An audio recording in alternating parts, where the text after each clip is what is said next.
Mbasindiza kusenga Face 256 nga abapya mwebale kutwegattako temwerabira subscribinga ate abakadde mwebale kwekuumirako temujjanga okwo. Leero nze n'ekiyonde ekyeru nga njagala kuwa ddagala oyo yenna ali eyo gwe bayita nnabukalu. Kuno ku nsi tukimanyi teri mukyala azaalibwa nga mukalu, buli mukyala ozaalibwa n'amazzi. Teriiyo mukyala azaalibwa nga mukalu. Okubakakasa nti teri mukyala azaalibwa nga mukalu, omuwaana omuwala w'aba avubuka ayina amazzi g'avaamu naddala buli watuuka okusuula eggi. Okusuula eggi kye ki? Oyinza okiyita ovulation, ng'onaatera okugenda mu nsonga zo.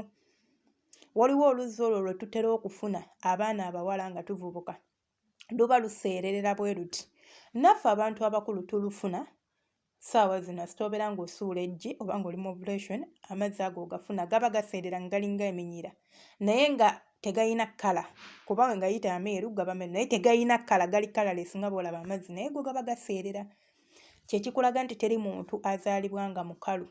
So omuntu, ebintu oba embeera yeetuviirako okubeera abakalu naye tusobola kugirwanyisa tutya? Ddagala lingi lye balagirira oba lye batugamba nti kozesa ku kino kozesa ku kiri, naye leero nzize naki? Leero nzize n'ekiyonde ekyeru. Gwe wenna ng'olina embeera gy'oyitamu eya nnabukalu, nnabunnya yagaziwa, manye abakyala bwe tuzaala emibiri gyaffe gikyuka.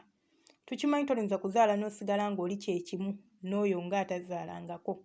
Ate era n'ekirala n'oba tozaalangako osobola okuba ng'oli mugazi otya nti tolinza kuba nga weegaddanga n'ono n'oli n'oŋŋamba toogaziwe. Kale olinza n'okuba weegaddanga n'omusajja omu naye era buli we weegaddanga n'omuntu ogaziwa. So tulina okuyiga okwezza obujja, naye eyo si y'ensonga eyandeese, tho eddagala lye ngenda okwogerako n'ekyo kirikola. So gwe wenna ng'olina embeera ya bwannabukalu, weekwata ekiyonde ekyeru. Okikozesa otya okiganyulwamu? Kikwate okinoge bulungi ebikoola byakyo, bw'omala okiyenge. Tokiyenga mu mazzi mayitirivu, teekamu otuzzi tutini okiyenge. Oba osobola okikwata n'okisekula bulungi nnyo n'okiggyamu amazzi gaakyo n'ogateeka mu mazzi amalala agatukula nga naye matini. Kati ekiyondo kyaffe ekyo tukitawaaza. Bw'omala okiyenga okitawaaza, osobola okitawaaza emirundi 2 olunaku. Kiyambako ku kufunza, kiyambako ku kuwoomesa ennabunyaayo, ate kiyambako ku bbugumu. Ku bbugumu kitya? Nnabunnya bw'eba nfunda terinza kubulamu bbugumu mpozi ng'oli mulwadde. Kubanga bw'oba oli mufunda era oba ojja kufuna ebbugumu mu mmana. Omuntu omugazi ebiseera ebisinga osobola n'okuba ng'otuddawo ng'owulira omukka guyita eno miryango, kitegeeza oli mugazi. So kikuyambako okufunza ate kikuyambako okufuna ag'omugga. Ate tekikooya kubanga togenda kwekoya nti ddagala lyakulya, wabula osobola n'okukiyenga n'olya oba n'onywa otuzzi twakyo. Ngambye osobola okukinywa otuzzi twakyo. Naye bw'oba ng'owulira otya eddagala egganda okulinywa, osobola okukitawaaza butawaaza. Naye bw'oba tolitya osobola okukiyenga n'okinywa.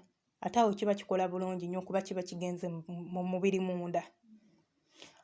Emmana eno ebiseera ebisinga amazzi galina kubeera, olaba kuno kungulu okwo ku matama, sigambe eno waggulu ku matama. Nandikinyonnyodde mu luzungu naye mulinza obutakitegeera. Emmana erina thin layers oba ka thin layer kakali kungulu ako. Buli bw'otawaazaawo awo ne wabeera nga wali health oba nga wali moisturized bulungi, kikuyambako okubeera ng'omuntu bw'akuyingira tayingira nga wano wafu nnyo, kubanga amazzi ebiseera ebisinga gava wano eno ewatandikirwako nga tetunnaba kuyingira nnyo eri mu bisenge. Omukyala yadde si bonna ate era abatagayina tekitegeeza nti baliko ekikyamu oba tebatuukiridde, naye abakyala bafulumya amazzi ga mirundi 5. So bwe njogera ku gano agawano agasookerwako agava wano kungulu, togamba nti iye ate kijja kitya, nedda. Omukyala asobola okufulumya ebika by'amazzi 5. Ebyo tujja kubyogerako olulala, ebika by'amazzi omukyala byafulumya. Leero njogedde ku kiyondo. Weekwata ekiyondo gw'alina embeera y'obwannabukalu. Okikwata bulungi n'okyozaako, sooka kyozaako bulungi olyoke okiyenge. Kyozeeko kubanga bw'otakyoza oluusi olinza okukinoga. Jjukira eri gy'ogenda okukinaaba wali so sensitive. Ekifo kyaffe kyo tukimanyi eky'abakyala kiri so sensitive. So sooka okinazeeko bulungi, omakinge sure nti okiggyako obuwuka bwonna obulinza okuba nga bukwebuli kubanga era kubaako obuwuka obujja ne bugwako biki ebyo byonna omanye nti omakinze sure kiyonjo bulungi then olyoka okikozese nga bwe nkulagiridde. Ngambye kikwate okiyenge okitawaaze. Bw'omala okukitawaaza osobola n'okunywako bw'oba oyagala. Naye bw'oba omanyi nti tosobola kukinywa kiri fayini tawaaza. Kiyenge otawaaze ku makya n'olweggulo ojja kulabawo enjawulo. Kale ndowooza ngenda kukoma wano, tujja kutandikirawo olunaku olulala. Omukama abankuubire, Omukama abankuumire. Mwebale kwekuumira ku Ssenga Phase 256, mbaagala nnyo.